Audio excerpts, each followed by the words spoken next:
Ready? First of all, thank you guys for coming together. This is a project that I've been working on for a few months now, probably a few years, because it's something that I've been going through probably the last 5 years is being old in an industry that's very young, in advertising and design. And so what I wanted to talk about was your experiences with that. And did you know when, at least for you now coming in from a Gen Z perspective, seeing pretty much the light of the end of the tunnel is going to be, eventually the young ones are going to replace you. How do you feel about that? And then for you, Jordan, being similar to me in age is your experiences. And, did you know early on, is that something that was expected or you thought, no, I'm going to be doing this forever? So, Yeah. And something to point out too is we are roughly 10 years apart from each other. right. So you're more in the Gen X category. I'm in the millennial category, and you're closer to the Gen Z Millennial. Yes, millennial. I'm right at the cusp of the millennial. So I'm, like, if I was 2 years older, I would be whatever they call the Gen X. Gen X or so. Millennial, like crossover. Yeah. Because my brother's very much a Gen X. I'm a millennial, but it's just like shifts a little bit. Because how old are you? 52. 52. I am 38. 30. 30. Yeah. So it's a good spread. So it gave us good insight into it. I wish we had a younger guy here, but none of them seem to be employed. So Probably not. No, I'm not. Missing in action. No, that's another topic. We'll probably touch on it a little later. It has nothing to do with age. So Where's all the young ones? yeah. So I can hop into it because I can think of I get a middle point, right? So I'm now in the later part of my career. I don't know what to call it later, but I've been in it for a good 15 years. So I get a little bit of I get to be one of the older guys now, but not quite in a point where I feel like I'm being replaced. But I have noticed seems to be a skew for younger. Now, I'm a business owner and I used to be an employee. So for my perspective now, it's a little bit more skew. But one of the things I've noticed is part of the ageism that happens is because of their getting rid of expensive talent and replacing it with cheap talent. And I don't know if that's the right move. I mean, I can see when cutting cost is beneficial for your profit, but we are losing a lot of expertise and then outsourcing it to younger designers, younger creatives that sometimes lack that experience or that wisdom in the space. Yeah. And I see it then kind of like backlashing on the organization or the client or whatever the situation is, because then I see this happening all the time. Right? You get rid of more seasoned creatives and you bring in somebody right off of school that then suddenly turns let's say your social media account into a TikTok account. And yeah. It's like my company's social media looks like a 15-year-old TikTok account. It's like, well, who do you hire to run it? Oh, some girl fresh off of school. Is like, well, what do you expect? That's what they know. Right. And that could be beneficial if you're, working with a youth brand that is targeting Gen Zs. But when you're dealing with like a business to business or one particular example I'm thinking about, it was a really high-end steakhouse. It's not your clientele, so it sometimes you need to consider the experience that you have there and not just make a blanket financial decision. Mm-hmm. Just because you see it work for some other account, let's say, like you say, an account that targets a younger demographic, doesn't mean that if you replicate that and if you hire someone that's super young without any experience, that it's going to bring in the same success that worked for them. Yeah. Because I think to piggyback on what you were saying, there's also that work ethic missing from younger generations. Not necessarily like a bad thing, per se, but it's more of like there's this whole thing going around about how, people nowadays or younger generations take boundaries a little bit too seriously. and how they impose that at the workplace on saying, this is as much as I'm going to do, this is as much as I'm going to work, which, it's valid. I think you reach a point in your career where you understand, that the work that you produce is good and it brings in, money and it's good for the business. But at the starting point, if I'm looking back 5 years in the past, there was a lot of learning that had to be done, and there was a lot of time that had to be taken into consideration.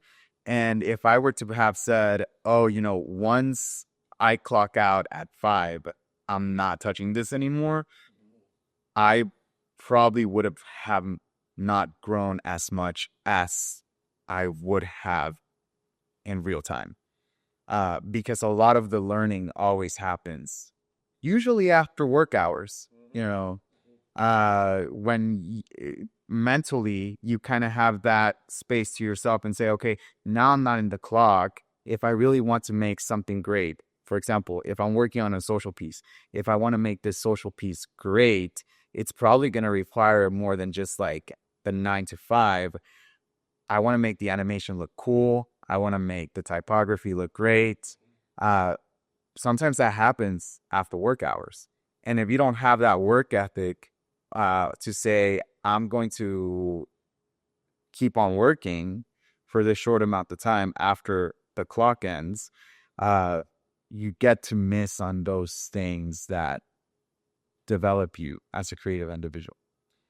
Which, again, not to say that having boundaries is bad per se, but I think there is that middle ground where that you are young and also that you might be inexperienced to the point that you're going to say, I need to put the work in if I want to be able to catch up to these guys.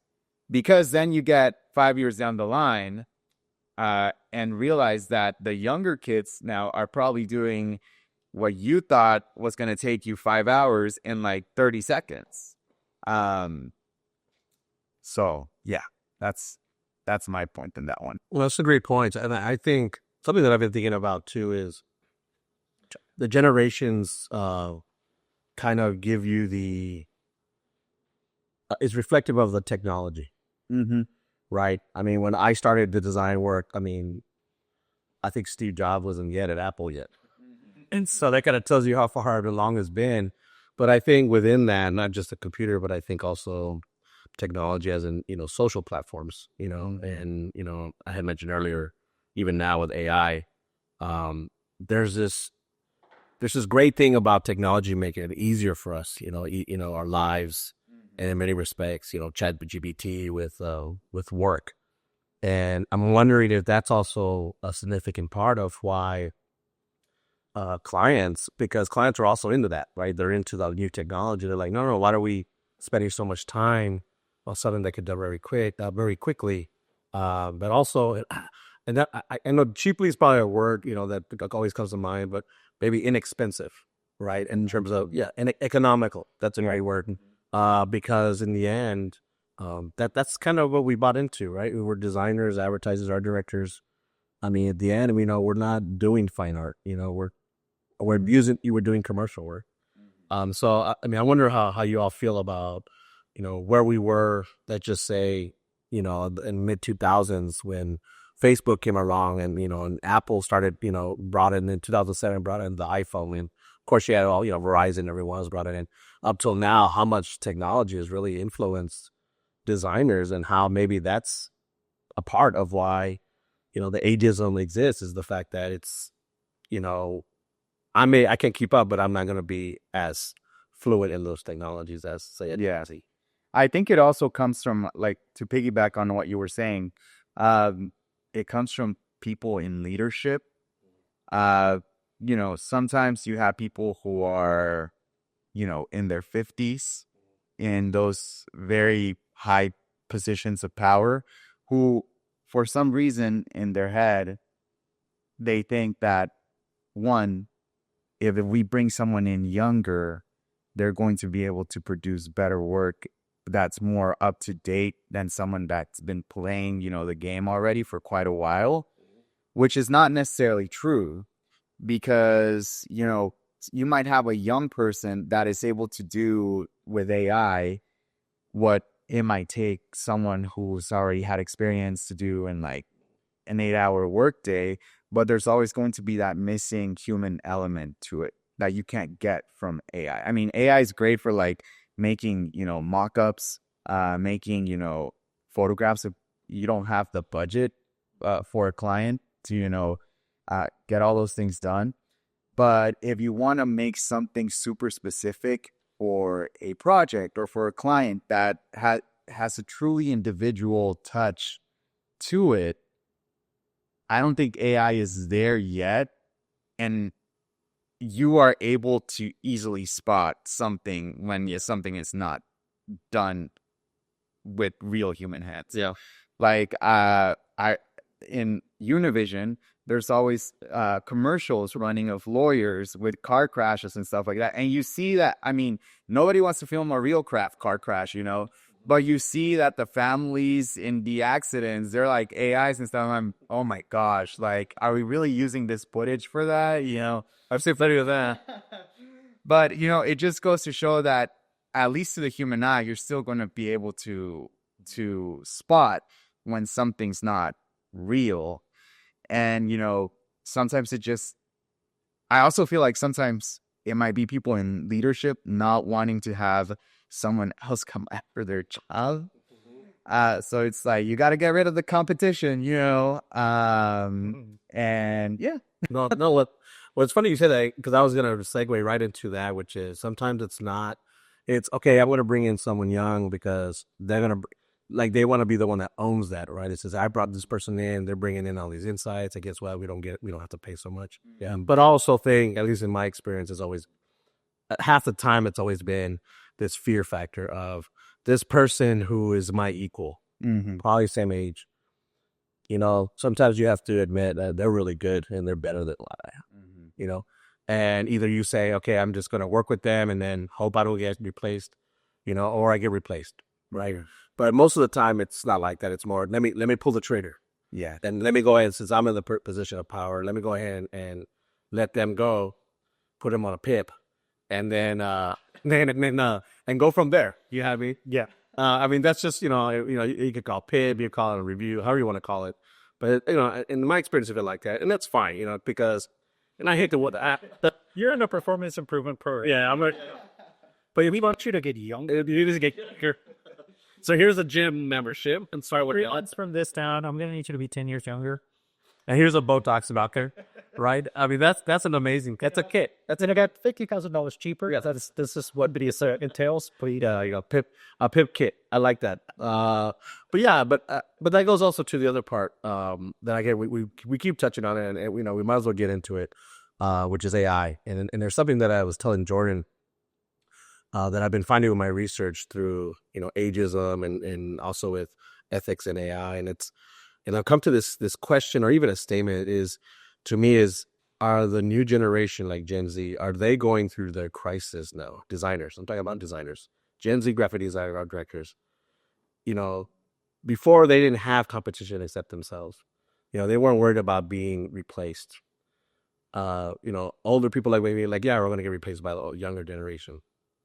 Well, now you have AI, right? And so is AI the new ageism?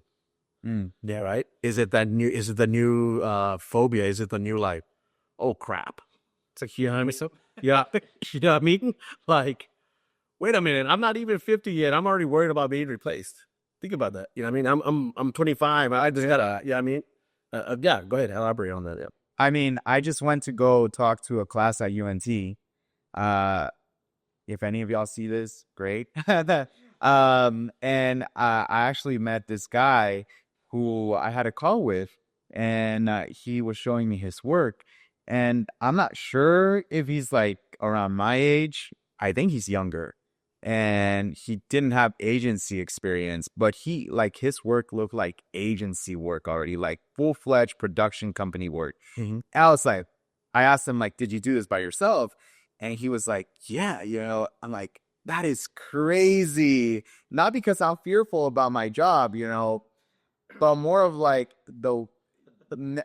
it's such a complicated subject to touch on, because one, it makes me happy that now you can have one person be an entire production company and, pump out like great work, but also at the same time, it's just like, oh, that's dangerous, Like I work with CapCut a lot, and it's just crazy to see all the stuff that you can do like at the click of a button. Yeah. Something that in Premiere or in After Effects, let's say 3 years ago, would take 5 hours to do. Yeah. And it makes me, I think, has to do a lot with like what started with YouTube with the creator economy.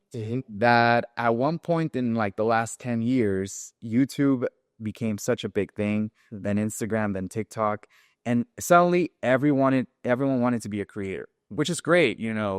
Everyone has the ability to create, but because of that, I feel like now we're starting to see the repercussions of what it has in commercial art, business, where people who have been doing this as a living, like art directors, designers, videographers, photographers, are seeing, man, these kids that grew up with these tools are literally now coming after our jobs, because we did this as a career, and now we have someone that was doing As a hobby. suddenly become a full-fledged filmmaker. Yeah. But yeah.